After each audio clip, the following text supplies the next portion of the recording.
وەنراوەکانم پەپولەن بە شوێن وشەی دڵە ئافرن، گەرا لە ناو گیانە ئەخەن،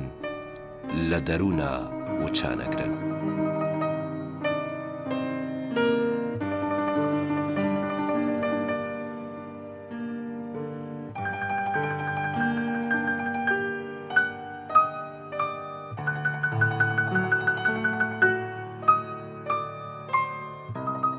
هەر کاتێکیش کە من مردم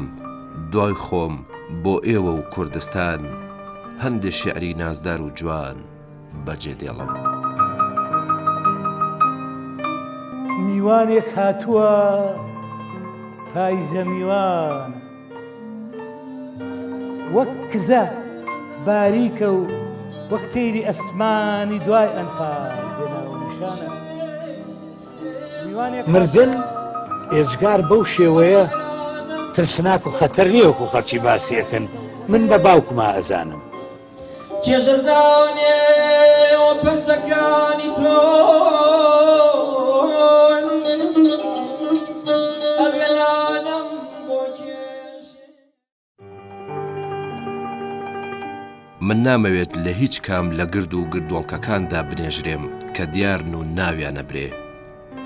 یەکەم لەبەرەوەی پڕ بوونەتەوە و دووەم لەبەرەوەی من حەز بە قەرەباڵغی زۆر ناکەم. منەمەوێ ئەگەر سەرۆکی شارەوانی و ئەنجومەنی شارەوانی شارەکەم ڕێگەم پێبدا و ئەوەم پێڕەوا ببینن کە لە پارکی ئازادیدا و بە تەنیشت مۆنۆمێنتەکەی شەهیدانی 1963 سلێمانیەوە بەمنێژن. ئەوێ خۆشترە و تەنگە نەفەس نابم. من حەزەکەم بە مردوویش نزیکی ئەو خەڵکە و ژن و پیاوی شارەکەم و دەنگی مۆسیقا و گۆرانی و هەڵپەرچێ و یانە جوانەکانی ئەو پارکە بم. ڕۆحی پاکە شاد ئەی شاعری نەتەوەی کوردو، داهێنەری ڕۆمانە شەعر و شیعری کراوە. لەگەڵ ماڵ ئاوایت خەمێکی گەورە لەسەر دڵ و هەستی هەمووان جێهێشت. شەقام و کۆڵانەکان ئەمڕۆ بە کۆچکردنت ماتەمیان لەسەر شێوازێکی شاعیرانە ڕاگەیاند. ئاها ئۆفیسەکە لە دەستگای سەردەم پۆل پۆل بۆ ماڵ ئاوایکردنت دێن و بە بەرگی ڕەش و بە خەمی ڕەش و بە سۆی بە حەسرەتەوە فرمێسک لە چاوانیان دەڕژێت. 14 ساڵە بۆ هێنانە دی و دروستکردن و گەشەکردنی شعر و ئەدەب و ڕۆشنبیری نەتەوەیی سەنگەرە لەم ژوورەوە گرت و بە سەدان وشەی و تازە و شعری تازت بەرهەمهێنا. بەداخەوە تۆ کاتێک ماڵ ئاوایت لەگەلەکەت کرد کە بۆ دنیای شعر و نووسین و بۆ کوردایەتی هێشتا پڕاوپڕ بووی لە داهێنان و گەنجینەکەت هێشتا پڕبوو لە وێنەی دانسقە و پەی پێنەبرا و لەو شەو وێنەی جوان. کە کەوەمرێ دوای خۆی بۆ شاخ چەند قاسپەیەک بەجێ دێڵێ، کە هەنگەمرێ دوای خۆی بۆ باخ هەندێ ماچی شیرین بەجێ دێڵێ، کە وەختێکیش تاو سەمرێ دوای خۆی هەندێ تیلی ڕەنجین بۆ ناو گوڵدان بەجێ دێڵێ، کە وەختێکیش ئاسکەمرێ دوای خۆی مسک بەجێ دێڵێ. هەر کاتێکیش کە من مردم دوای خۆم بۆ ئێوە و کوردستان، هەندێک شیعری نازدار و جوان بەجێ دێڵم.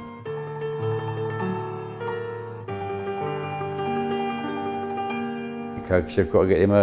بەڕاستی شتەکانی بنووسین لە چەند بەرجێکا تەوانە بە یادەوەری و پیرەوەریەکەمان لەگەڵیە. تەنها لە کاتێکی وا ئەوڵێن کە بەڕاستی مەرگی شێرکۆ خەسارەتێکە و بە ئاسانی پڕ نابێتەوە، برینێکیشەوە بە ئاسانی ساڕژ نابێت. کاکشێرکۆ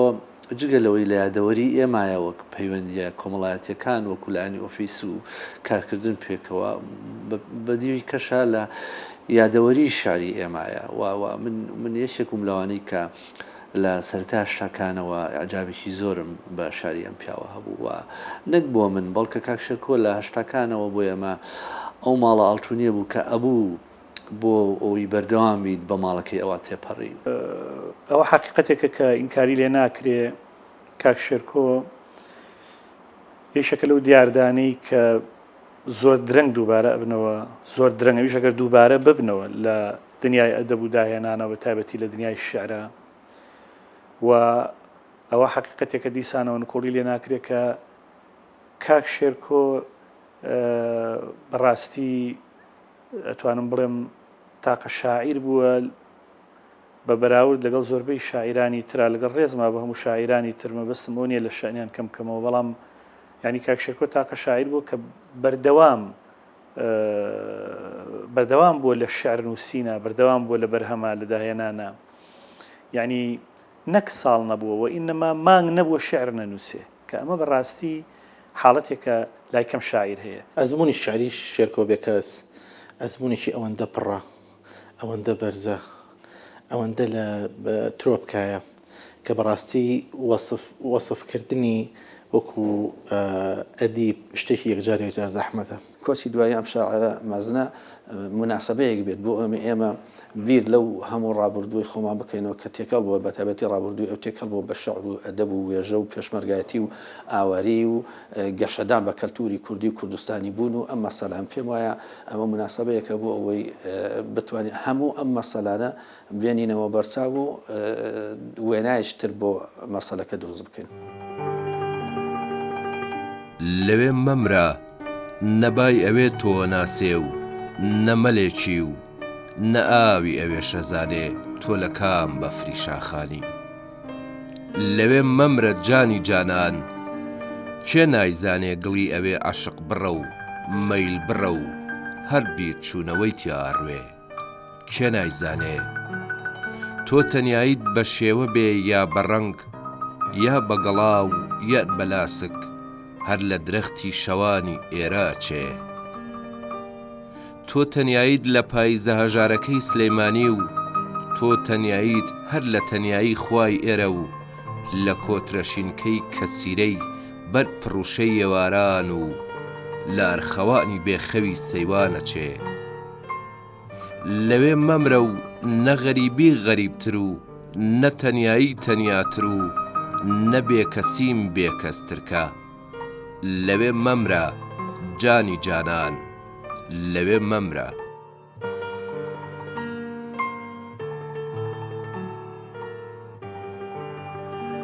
شێرکۆبیەکەس لە هەفتاکانی سەدەی ڕابردووەوە وەک یەکێک لە نێودارترین شاعیرەکانی کورد نێوبانگی دەرکرد و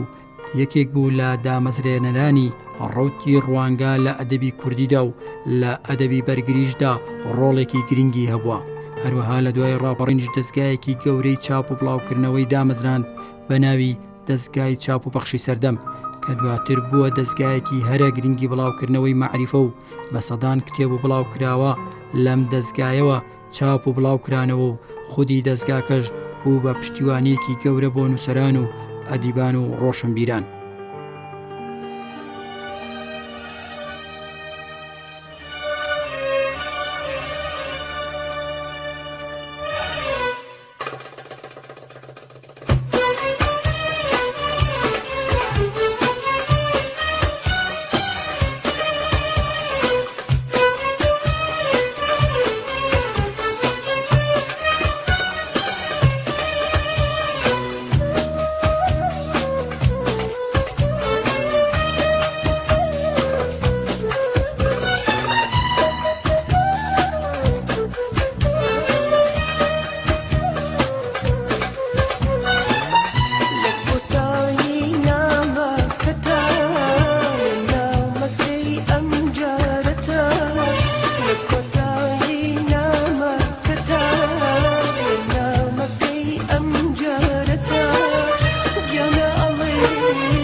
بێگومان کاکشێرکۆ و مەرگی کاکشێرکۆ خەسارەتێکی گەورەیە بۆ ئەدەبی کوردی و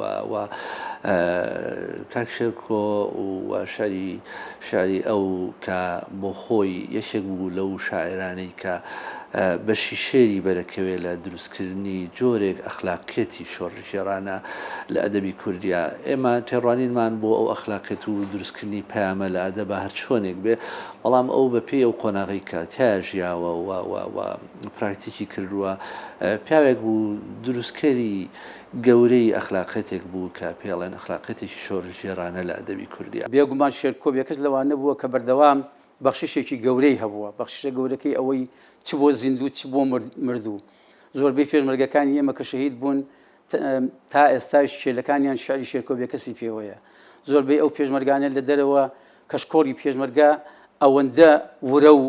ورەی نەبەزینی ئەدانێ کە ڕەنگە زۆر شتی تر ئەوەی بۆ نەکرد بن ئێمە هەمومان لە هەموو چین و توێژەکان لە هەموو ئایدیاکانی خۆمان لە هەموو ئەو لە ڕەفیقەوە بیگرێت تا دوورترین کەسی هەمومان قەرزاری شێرکۆ بێکەسین پێم وایە قۆناغێک هەیە لە ژیانی مامۆستا شێرکۆیە کە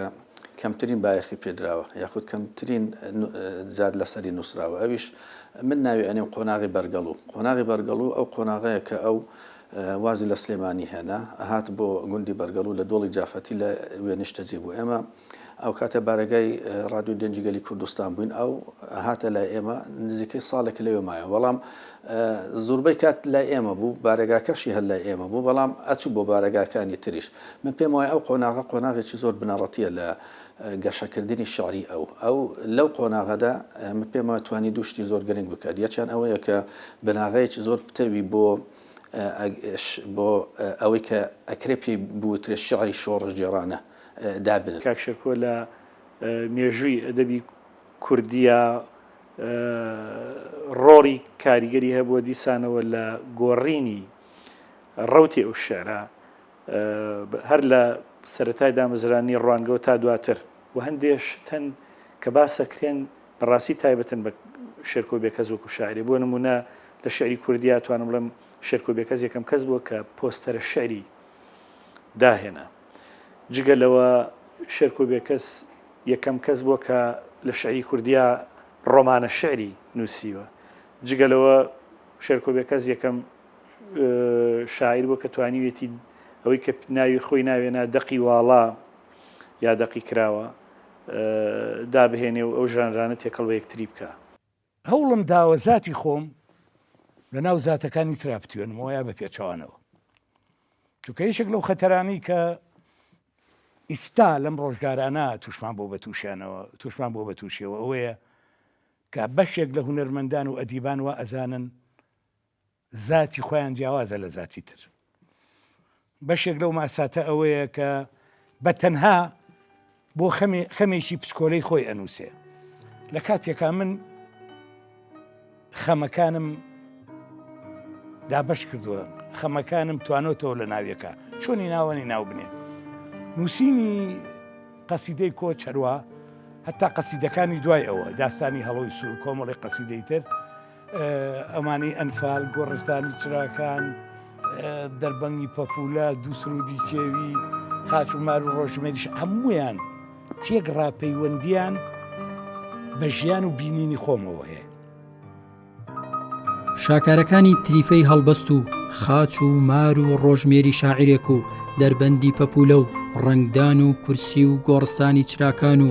ئێستا کچێک نیشتیمانە و دوا کتێبیشی دیوانی خێرا کە مردن خەریکە بگات ئەو بەخششا گەورەیە کە شێرکۆ بێکەس پێشکەشی ئەدەبی کوردی کرد و بە ماڵ ئاواییکردنیشی یەکێک لە پایەکانی ئەدەبی کوردی کە شعرە ڕوبەڕووی خەمێکی گەورە بوویەوە و وەک هاوڕێیانی ئەڵێن ئاستەمە بەزووی ئەو کلێنەی کە بە کۆچکردنی مامۆستا شێرکۆ دروست دەبێ پڕ بکرێتەوە. کاکشێرکۆ بێکەس دیوانە شعریەکانی سامانێکی زۆر بە پیت و بەرەکەتن زۆربیان کراون بە عەرەبی و بە سویدی و بە ئینگلیزی و بە فارسی و بە تورکی و بەگەلێ زمانی تری زیندوو لە دەرەوە بەڕاستی کۆچی دوایی کاکشێرکۆ زیانێکی جگا گەورەیە کە لە کتێبخانەی کوردی لە ئەدەبی کوردی لە هەموو گەلی کوردستان کەوت یعنی جێگەکەیەوە بە ئاسانی پڕ نابێتەوە. مەرجی شاعیری گەورەمان شێرکۆ بێکەس کارەساتێکی زۆر گەورەیە نەکرد بە نیسبەت شخصی هاوڕێکانیەوە یان دەستگای سەردەمەوە بەڵکو بە نیسبەت هەموو کوردەوە لە کوردستانە چونکە شێرکۆپیەکەس مرچی هەمومان بووە مرچی هەموو میلەتی کوردە و بە قەنەعاتی من مەرجی ئەم شاعرە مەرجی لووتکەیەکی شیعری کوردیە مەرجی ڕووبارێکی وشەی جوانە لە کاتێکیشیان مرد کە ئێمە کە ئەو هێشتا زۆری پێما بوو ئەوەی کە من لە نزیکەوە ئاگاداری بووم پرۆژەی زۆری هەبوو و سەرەتای پرۆژەکانی دەست پێ کردو بەداخەوە کە هەمووی بە نیوە ناچڵ بەجێ هێڵێ ئەزمموی شعری ئەو پیاوە لە دوو میحوەری سەرەکیەوە ئێمە تەماشایەکەین میحوەری یەکەم ئەوە بوو کە ئەم پیاوە هەوڵیدا لەگەڵ کۆمەڵێک هاوڕێی خۆیان بەیانی ڕوانگە کە بەیانێکی با بڵێن قەفزەیەکی بازدانێکی ئەدەبی گەورە بوو لە هەفتاکان بەرەو دواوە ئەم بەیانیان بڵاو کردەوانیەوە ئەوە بوو ئەدەبی کوردیان بردە قۆناغێکی تازەوە قۆناغێکی نوێەوە ئیمتیدادی ئەو قۆناغش تەڵعاً هەتا ئێستا بە فەخرەوە بەردەوامی خۆی هەیە قۆناغی دووهەمی با بڵێن پاسی دووهەمی شێرکۆبێکەس یا با بڵێن ئەزمموی دووهەمی شعری شێرکۆبێکەس بریتە لەو زمانە شیرینە جوانەی کە هەیبوو لە هەموو دیوانێکیان کۆمەڵێ وشەی کوردی نوێی یا بە بڵێن کۆمەڵێک وشەی کوردی وای داهێنا یان زیندوو ئەکردەوە کە بەڕاستی ناکرێ فرامۆش بکرێەوە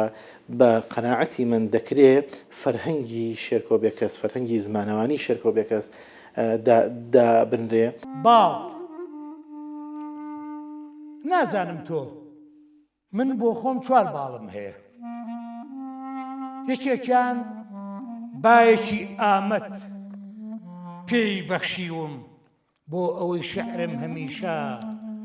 بەڵند بفرێ دووهەمیان خۆرەتاوێکی لای کرماشان پێی بەخشیوم بۆ ئەوەی هەرگیز خورافات پێم نەوێرێ سێهەمیان ئەوینی کەرکووک پێی بەخشیوم بۆ ئەوەی وێنەی ئەو یارە قەت گلێنم جێنەهێڵێ چوارەمان هەورێکی عەفرین پێی بەخشیوم بۆ ئەوەی هەردەم ئەم سەرەم بە بارانی کەسک بسپێرێ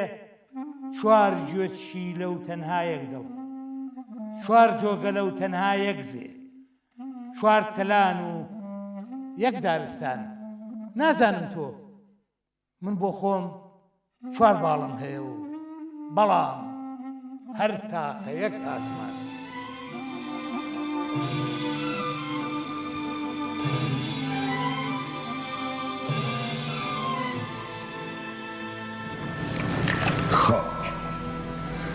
دستم را به سوی شاخه درختی دراز کردم شاخه از شدت درد از جا پرید همین که دستم را به سوی شاخه بردم تنه درخت به نقره برآمد همین که تنه درخت را در آغوش گرفتم خاک زیر پایم به لرزه افتاد سنگ نالید آنگاه که خم شدم و خاک را برداشتم تمامی کردستان به زجه برآمد جاريان كدانويم خلان هالجير كشت كردستان سريكاني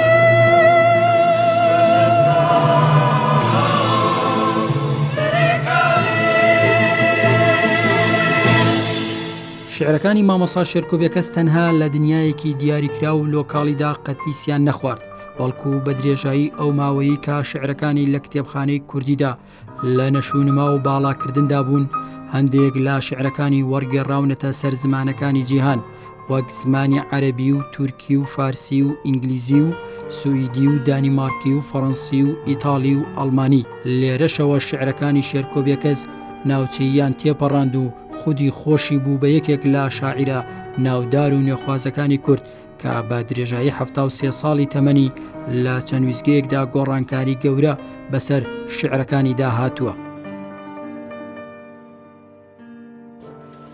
مردن ئێجگار بەو شێوەیە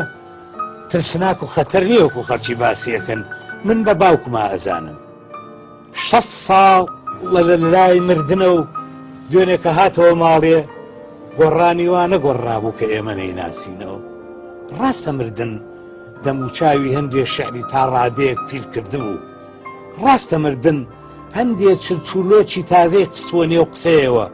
کەمێک ڕەنگی هیواکانی زەرد کردبوو، بەڵام هەرگیز نەوەری بوون. لەبیر ساڵ نەچوو بوونەوە. باوکم دوێنێ وەختێک گەڕایەوە ماڵێ، قەڵەم و کاغەز و گوڵ و دڵی مناڵ و باڵنگە هەمویان چوون بە پیرەوە. ئاخر ئەگەر وەکو ئەڵێن مردن ئەوەنە دڕنگە و خەتەر بواە، ئەوی ئەخوارد و نە ئەماڵ لە بیری شەعری ژەچۆوە. بەڵێم ئایا ئەم مردنە بۆ هەموو کەسێ هەروایە یان بە تەنها بۆ ئەوانەی کە هەرگیز لێی نەترساون و وەکو باوکم سەریان داوە بە ئازادی و دڵیان کردووە بە چرا و چراشیان داوەتە دەستی خۆشەویستی ئەم دنیاە.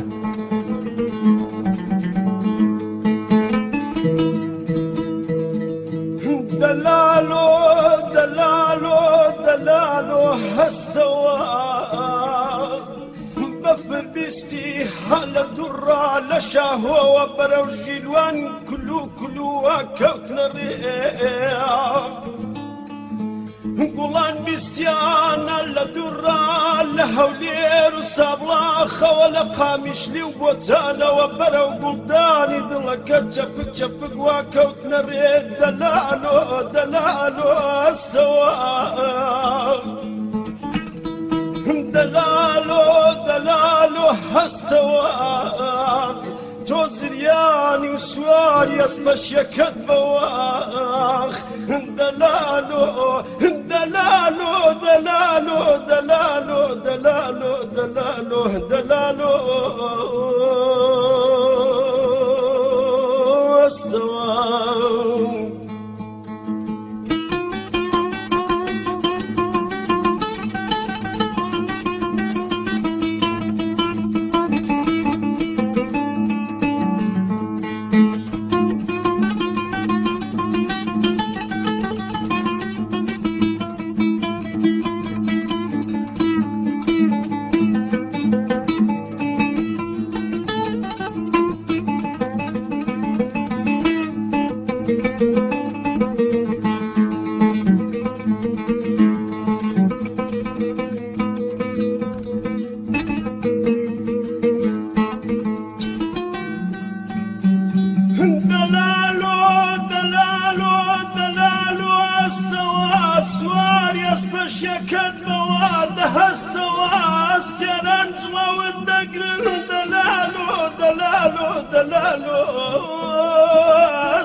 کۆبێکەس ئەوەندە شاعیر بوو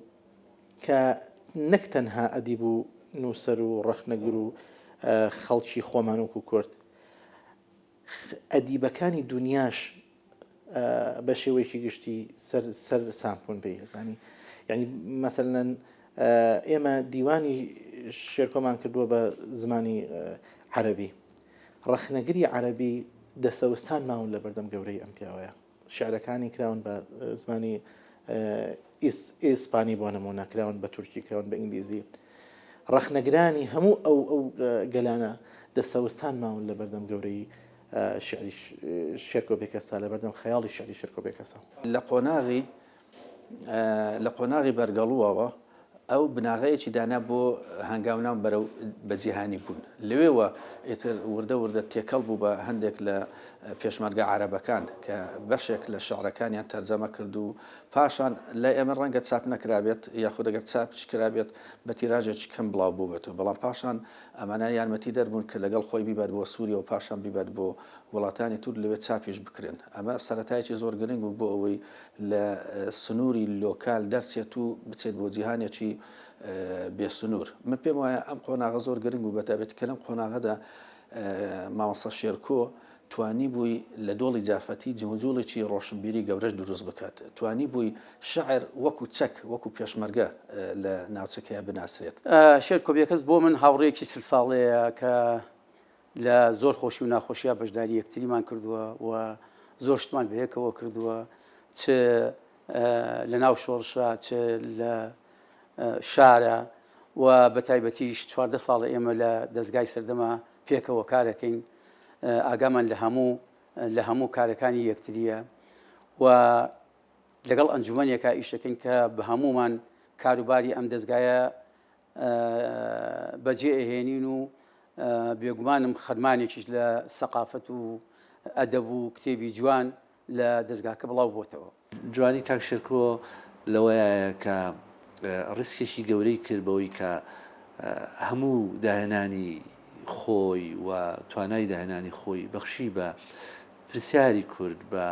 بەو تراژدیانەی کە ئینسانی کورتیا ئەژیا سەبارەت بەوە ئەم پیاوە کە لە نزیکەوە بینی پیاوێکی تا بڵێ پیاوێکی تەواضە و پیاوێکی جوان بوو بێگومان مەرجی کاک شێرکۆ خەسارەتێکی گەورەیە بۆ ئێمە وەکو هاوڕێ نزیکەکانی و خەسارەتێکی گەورەیە بۆ ئەدەبی کوردی لەو ساڵەدا سەگی بیابانی خوار و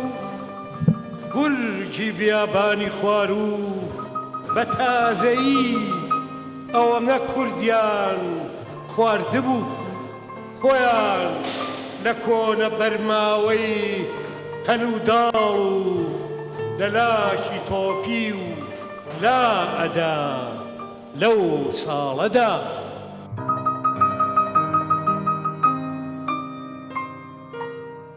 وەنراوەکانم پەپولەن بە شوێن وشەی دڵە ئافرن گەرا لە ناو گیانە ئەخەن لە دەروونە وچانەگرن قەسیدەی میوان میوانێک هاتووە پایزە میوانە وەک کزە باریکە و وەک تەیری ئەسمانی دوای ئەنفال بێناو نیشانە میوانێک هاتووە پایزە میوانە وەک کزە باریکە و وەک تەیری ئاسمانی دوای ئەنفال بێناو نیشانە میوانێک هاتووە خەزانە میوانە بێ مۆڵەت چون پوش و پەلاش و پەپولەی بابردوو گەڵای وێڵ هاتۆتە ماڵەوە لە خۆوە بێپرس هەر وەکو مامری ماڵون کرد وەک دزەی زەردەیەک بە درزی دەرگادا هاتۆتە ژوورەوە و بێڕەنگە دەوەنی خۆڵاوی و بێدەنگە ئەستێرکی ئەنگۆرەی ئەبڵەق و لە گۆشەی خوارودا سێبەرە و گرمۆڵە و تروشکەی کردووە وا ئیستەیش ئەشکەنجەی قژبژە و دانیشتووی داڵانە شێرکۆ بێکەس کوڕی شاعیری ناسراوی کورد فایق بێکەسە و لە ساڵی 1940 لە شاری سلێمانی لەدایک بووە و لە شاعیرە هەرە ناسراوەکانی کورد لە سەدەی ڕابردوو دادەنرێت لە شعر و ئەدەبی کوردیدا دەیان خەڵاتی نێودەوڵەتی لە بواری شعردا وەرگرتووە و لە ساڵی 1998 لە سوید خەڵاتی تۆخۆلۆسکی پێبەخشراوە و کە یەکێکە لە خەڵاتە گەورەکانی بواری ئەدەبیات لە جیهاندا لە یەکەم کابینەی حکوومەتی هەرێمی کوردستان کراوەتە وەزیری ڕۆشنبیری و دامەزرێنەر و بەڕێوەبەری دەستگای چاپ و پەخشی سەردەم بووە لە سلێمانی ڕۆژی حەڤەی نیسانی 2013 بەهۆی نەخۆشی لە سلێمانیەوە گەیەنرایە ستۆکۆڵمی پایتەختی سوید و دوای پتر لە 3 مانگمانەوە لە نەخۆشخانەیەکی سوید دوانیوەڕۆی 4 هەشتی 2013 لە غەریبیدا کۆچی دوای کرد و ماڵ ئاوایی لە هاوڕێیان و دۆست و شعر و ئەدیبان و نووسەران و میلەتەکەی کرد.